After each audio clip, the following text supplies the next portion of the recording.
Hey there. In this video, we are going to apply a Laplace transform to a function and evaluate that using the definition of a Laplace transform. So the Laplace of e to the t minus 8 is what we're looking for here. And so what I'm going to do is set up an improper integral going from 0 to infinity. That infinity in the limits of integration is what makes this improper.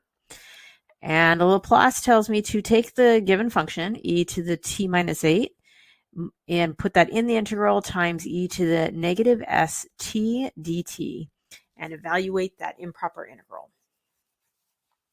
So this is requiring us to remember back to Calculus 2, where we learned about improper integrals. The correct way to deal with that infinity is to replace the infinity with some new dummy variable. I'm going to use b.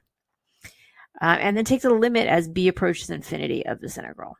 So I have the limit as b approaches infinity of the integral from 0 to b of e to the t minus 8 times e to the negative st dt. Okay, so the infinity has been taken care of. We're no longer treating it like it's a real number. And I want to start cleaning up and simplifying the inside of that integral.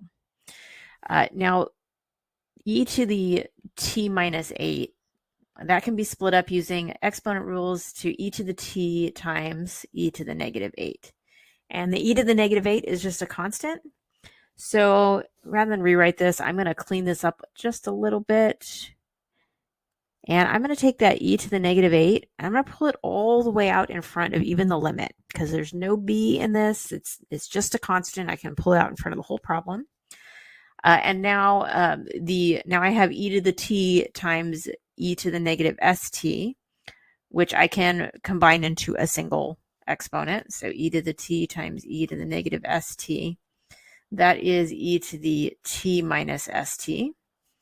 And just to make it even a little easier, I'm going to factor the t out of that exponent. So I get e to the 1 minus s times t dt. Okay, so just kind of messing around with this, it's going to make it a little bit easier to integrate.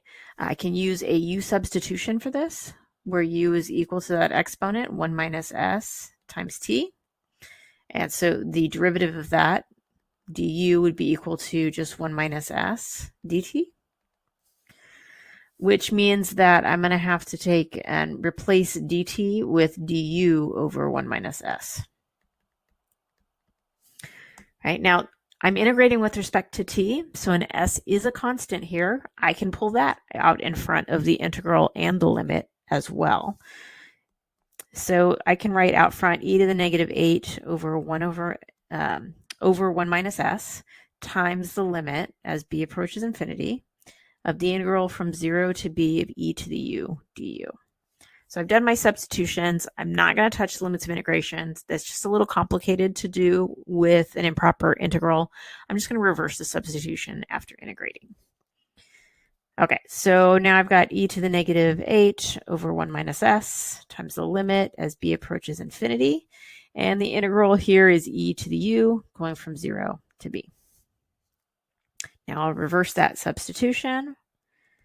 Nothing else changes out front here. Still have that limit. I want to write that limit in every step until it's been evaluated. And so now I have the limit of e to the 1 minus s t going from 0 to b. And now I can evaluate the limits of integration. And after that, I will finally evaluate that limit at infinity.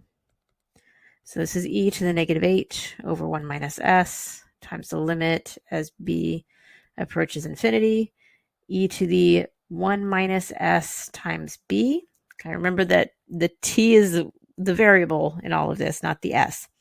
And then minus e to the 0, which is just going to be 1.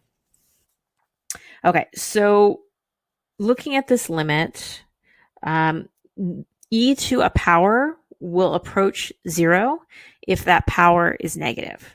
And so I have 1 minus s b in the exponent.